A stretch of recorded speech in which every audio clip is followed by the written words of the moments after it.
Yeah, so I was listening to the YouTube first recording I gave, foundation recording of 1350, I think it is, entitled John 17.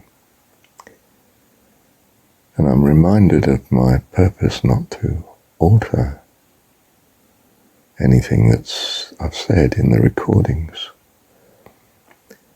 The trouble with trying to stick to this, and I haven't quite managed it 100%, I've solved it by holding back some recordings because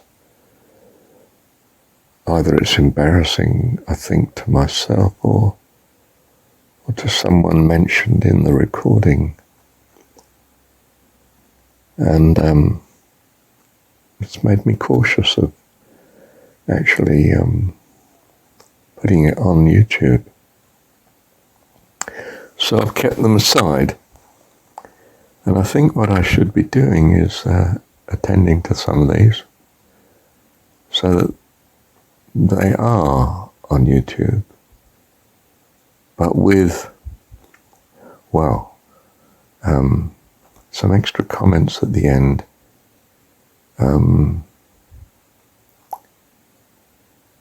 to try and put them right as I see it in some way, so as not to cause damage. I'm not sure as this is a risky thing to do. I mean, you have to do it in great trust, not only in God, trusting in God, but trusting also in you, the audience, that I'm not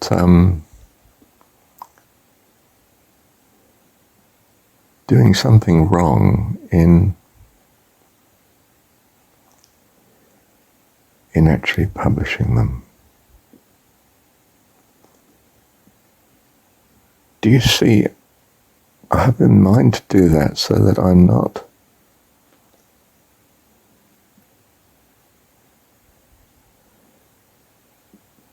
holding back what in some sense may be a blessing to you. Gosh, I'm not sure. Sometimes there are very specifically individuals, and whereas I might be willing to expose, if you like, my inadequacies and my faults, I don't want to expose something of them that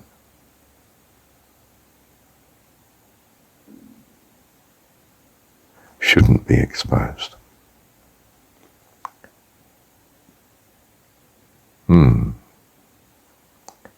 I'm in a fix here. I'm not quite sure what's best to do, Father. Perhaps you'd guide me, would you, Lord? Love you. It's not always good, is it, to say I mean well, but to be causing havoc.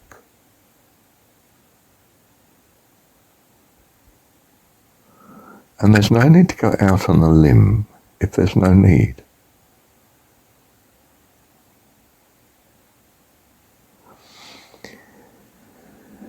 See, I'm an economist. By training, I mean, in the world, I've been trained as an economist. And although it's not in the training, I understand that a true economist is one who prioritizes, because of scarcity, it's best to prioritize in order to gain the most out of living. And trusting that most is enough. And very often it's certainly enough.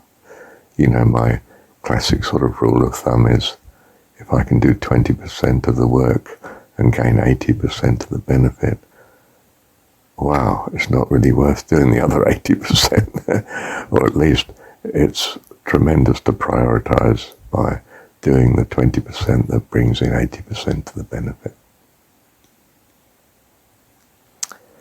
And I really think it is the case that if you just have a priority for something like John 17 and your attention is to that, well, the rest is as nothing beside. It really is more than enough, as I understand it. So I think I've no need to publish some of the other recordings. It's very few. They do tend to be where I've specifically named someone, or where I've looked on it in hindsight and thought, oh, that's just not receivable by people. I can't publish that. So I've held them back, such recordings. But it's a handful, compared to the well over 2,000 recordings now that I've made.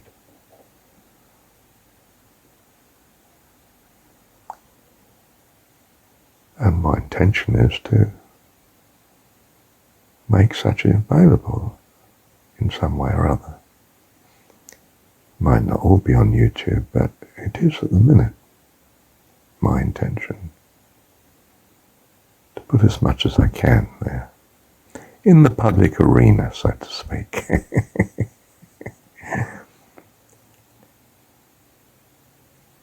In the great hope of being a blessing.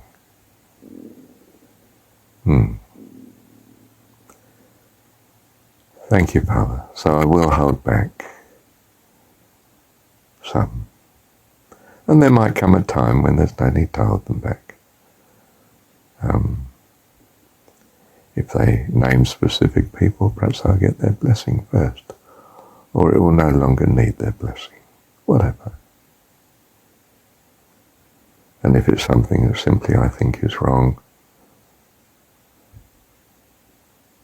well, that's a judgment I needn't make, ultimately, because I can put it right what I then think at the end, in a sense. And that's good in that it demonstrates that, I'm not some oracle that's to be worshipped.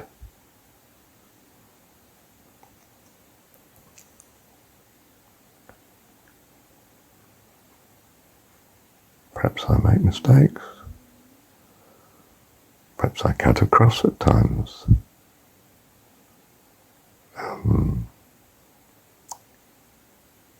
What's best said, as God understands it. And it needs to be corrected. And needs to be published. Well, that's wonderful. We have a wonderful Dad, you see. He understands when we make mistakes. We're kids. We're children. Don't trust in yourself that you've not made a mistake. Trust in Him that whether you've made a mistake or not, He can handle it. He's God. Fantastic friend. Always there to our rescue and help. What a lovely person. How absolutely wonderful. Love you, Dad. Just love you. We retire and we abide in your embrace. What else would we want? Be madness to want anything but that. Love you, Lord. Thank you, Dad. Oh, did you see? I raised the problem at the beginning of this recording and the issue and asked God for leading, and wow, do I feel I've got it. Just hold back until you want to release such recordings. As and when. Trust in Him. Not a problem. Not a problem. Love you, Lord. Love you too, that you, wow, given the experience here of quite simply asking for guidance and getting it. Just by holding in with the conversation with you. Here, holding in with the recording. To this point, what are we in? 10 minutes into the recording. And we got the answer. Identified the problem, requested your help, got the solution. All in the space of less than 11 minutes. Pretty good going, isn't it? Wow. That's what I call prayer. I love you, Lord.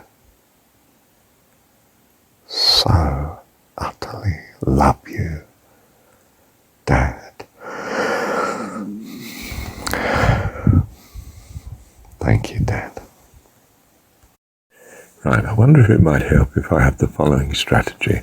If I think that a recording on reflection needs some qualification,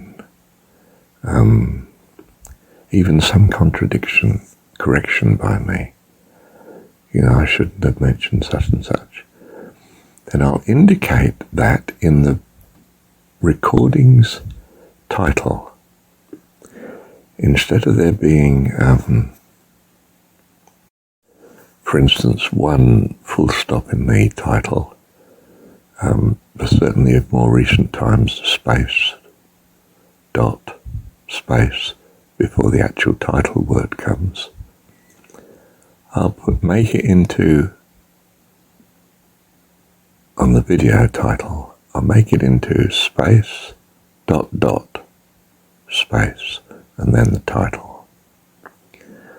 So if I had qualified the first one that I published, which was I think 1350, instead of having space, dot, John 17, I would put space, dot, dot, space, John 17. To indicate that there is also now published a qualifying recording. And it might be a mere detail. I said one word when I really am convinced I meant to say the opposite. I made a mistake in what I actually said, or I misquoted a particular quote and feel it needs to be corrected or something like that. So it might be quite short and brief. It might be something rather longer. And it may itself develop into what I understand, something that should be said from the point of view of possibly being a blessing. Okay? Thank you. And thank you, Dad, for that solution. Now, amazingly, I found that I've made a mistake already in this recording. I said 1350, and in fact 1350 wasn't the one that I meant. So I would now change the title when I come to that conclusion, perhaps, even some months later after publishing it, and change the title to have 2 consecutive full stops in it next to each other. And that would indicate that I've made a correction somewhere. Now, there's no need to in this case, because I've realised it while still doing the recording. So I won't do that. I'm correcting it here, saying, I've made a mistake. Your 1350 wasn't the right number. But that doesn't matter. I've illustrated how I'll do the correction in the future. Let me pause a sec. Now, I think it should be clearer than doing it that way. I think at the end of the title word, I put a Q. I don't use Qs, do I, in my phonetic alphabet? So let me think about this a sec. Yeah, but I think I still will use what's been a capital Q. Okay? And that indicates that please read concurrently with this recording some sort of qualification, some sort of comment that I've made, and that comment has the same number as this recording.